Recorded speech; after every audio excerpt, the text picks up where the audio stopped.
Good morning, engineering buddies. Here we go again another day, another set of tutorials here in analytic geometry. So, nasa straight line pa rin tayo, no? Pero last problem ito sa straight line. Then, next natin, dun na tayo sa may mga conic sections na tayo. Okay? So, just to recall, problem number 9 to, I think. Sige, tara solve na natin. Find the angle that the line 2y minus 9x minus 18 equals 0 mixed with the x-axis. Sige. So, ano bang alam natin? Dito, masasabi natin dito sa problem na yung angle ng line na mix with the x-axis is the angle ng inclination ng line. Ano ba yung angle of inclination of line? Balikan natin dito sa notes natin. Nandito yata siya, I think.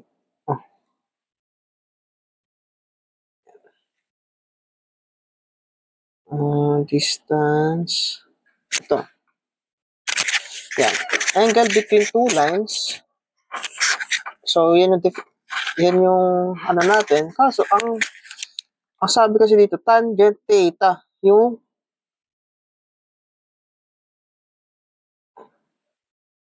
angle theta na to, no? So, ito yun, no? Ito yung kailangan natin. So, masasabi natin na yung angle of inclination in line is equal to the tangent ng slope. So, okay? So, alam na natin yung tangent ng slope, yun yung angle between two lines. Note na lang natin dito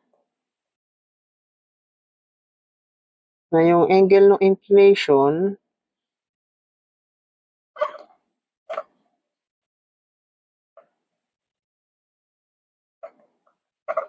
is just equal to the tangent ng slope.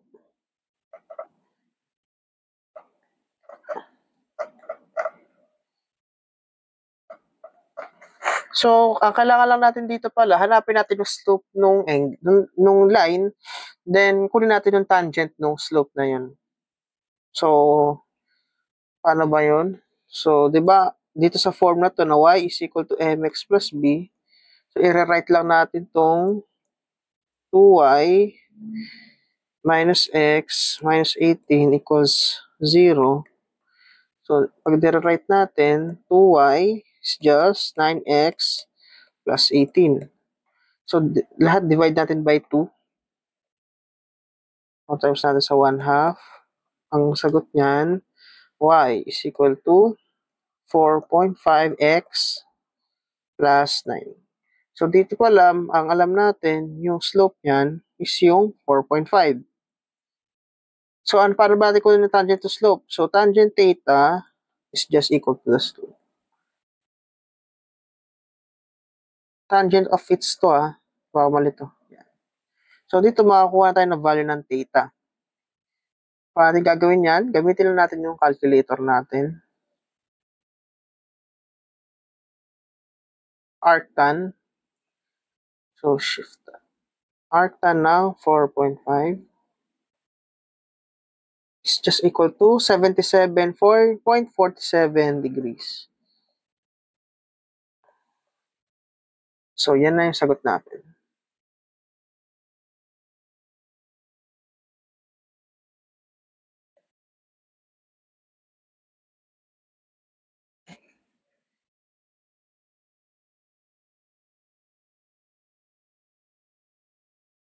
And next problem tayo. So, madali lang siya guys ha. Sana nag-gets kung paano yun.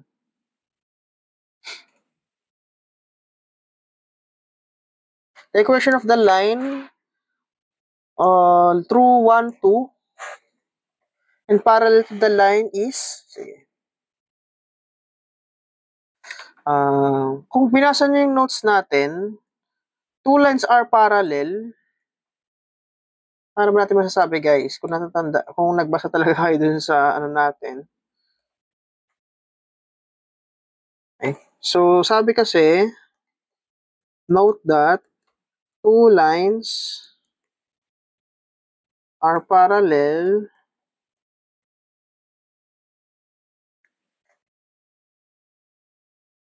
if, balikan natin. Ang sabi dito, sa notes natin, two lines are parallel if yung slope ng two lines ay equal. Okay? If M1 is just equal to M2. So, paano natin gagawin yan? Dito sa 3x, sa line na 3x minus 2y plus 4 equals 0, kunin lang natin yung slope niyan. So, convert lang natin doon sa y is equal to mx plus b. So, 2y is negative 3x. Hindi. 2y, 3x lang pala. Hindi na siya. Hindi. 2y. Yan. 3x plus 4. Then, divide that lahat by both sides by 2 or times by 1 half. So, y is equal to 3 halves x plus 2. So, dito, ang M1 is just equal to 3 over 2. So, since parallel daw dapat yung equation ng line through 1, 2, and parallel to the line, so ito yung gagamitin nating slope. Okay? Tapos, paano tayo gagawa ngayon ng equation ng line? Given the slope and the point. So, ito yung point. Tapos, ito yung slope. Tanggalin ko na ito. Baka malito kanya. Yan. Yan. Ito yung kailangan kasi natin eh. Yan yung gagamitin natin. So, paano tayo gagawa ng line with that point? Passes through the point, 1, 2, and have a slope of 3 halves. So, gamitin natin itong point slope form. Y minus y sub 1 is equal to n x minus x sub 1. So, ano yung y natin? Y minus 2 is equal to 3 over 2 x minus 1. So, ano lang natin? 2y minus 4. Kasi, ano yan? Multiply lang natin yan. Is equal to 3x minus 3. So, paano ba nakaayos yung ano? So, 3x minus 2y, negative 3 plus 4, plus 1 equals 0. So, yan ang equation ng line natin. Which is letter A. Madali lang siya guys. Sana nakuha siya kung paano natin sinolve.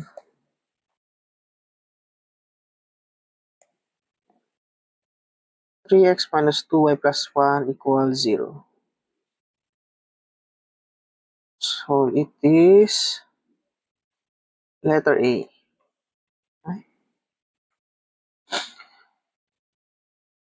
Kung sa kabisado nyo itong, ito din na kayo malilito din, take note of the following equation of the line. Although, hindi mo naman siya kailangan kabisaduhin one by one. Kasi katulad itong 2-point form, itong 2-point form, kung mapapansin nyo,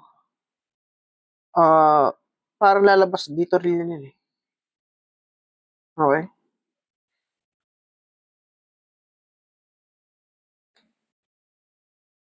Kailangan marunong na kayo laruin yung mga, kung ano yung mga given yung parameters. Next. Problem number, ito problem number 10 to. Ito problem number 10. Dito na tayo sa problem number 11.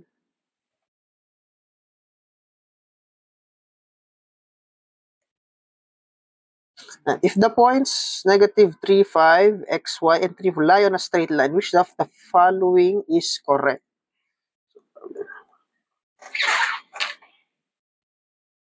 Paano ba natin masasabi na yung 3 points are on the straight line? So, gawa tayo ng Cartesian plane. No.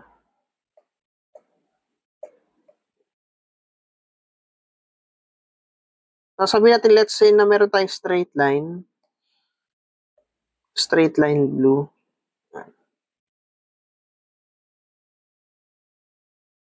Yan.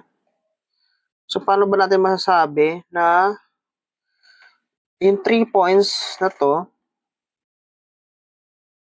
so let's say yan, 3 points, ay nasa straight line. So, masasabi natin yan na kapag yung tatlong points ay nasa straight line, kapag meron silang same slope, yan. Identical or similar yung slope nila. So, paano natin kukunin yan dito? Di ba ang slope ay y sub 2 minus y sub 1 all over x sub 2 minus x sub 1. So, doon sa tatlong points, slope is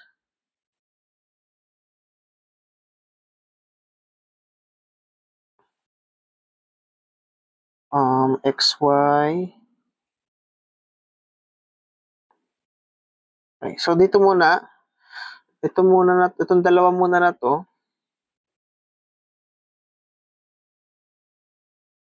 so y sub 2 is y minus y sub 1 which is negative 5. So positive 5 na siya. Rekta ko na x plus 3. Kasi x minus negative 3 eh. Okay? Sana gets. Is equal to, kasi ito naman dalawa. Pwede namang itong dalawa. Yan. So 4 plus 5 tapos 3 plus 3. Okay? Sana gets. Kapag sinimplify natin, ang slope mo ay y plus 5 all over x plus 3 is equal to 9 over 6. Okay?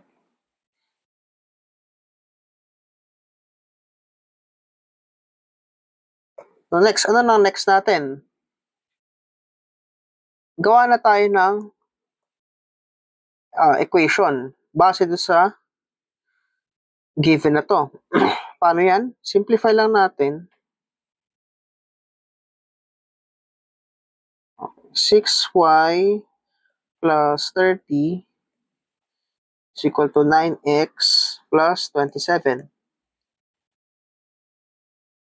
So 9x minus 6y, ito magiging negative 30. So kapag sinubstitute mo doon, minus 3 equals 0. Pwede pa natin i-simplify. Divide natin lahat by 1. Times natin sa 1/3.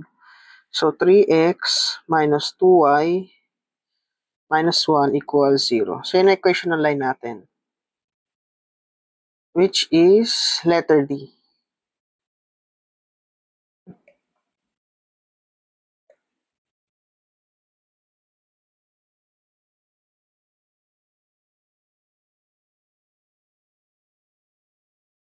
Yan.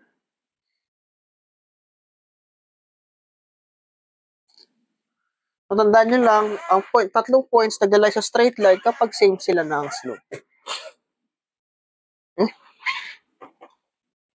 And that's all for today. Meron pa tayong natitirang 1, 2, last two problems, no? Here in straight line. So, for more engineering tutorials and problems, past board exams, please like and subscribe to my YouTube channel and hit the bell button para updated tayo sa mga susunod pa nating tutorials, no? So, after nitong straight line, let's target down the conic sections. 4 lang naman yun. Circle, ellipse, parabola, hyperbola. After nun, tapos na natin yung mga fundamentals ng engineering mathematics from algebra to analytic geometry. So, tungo na tayo sa medyo higher, which is calculus. So, gamit na gamit pa rin ang calculus, guys. Even sa iba pang, kapag dumating na tayo ng, let's say, hydraulics, may mga calculus related, may mga methods doon na kailangan gamitan ng calculus. And at the same time, kapag nag-structural din, with, in terms of double integration method, in finding deflections, nagagamit natin ng calculus. Yan. Okay. Sige. So, yun. Keep watching. Happy learning and Padayon Engineers.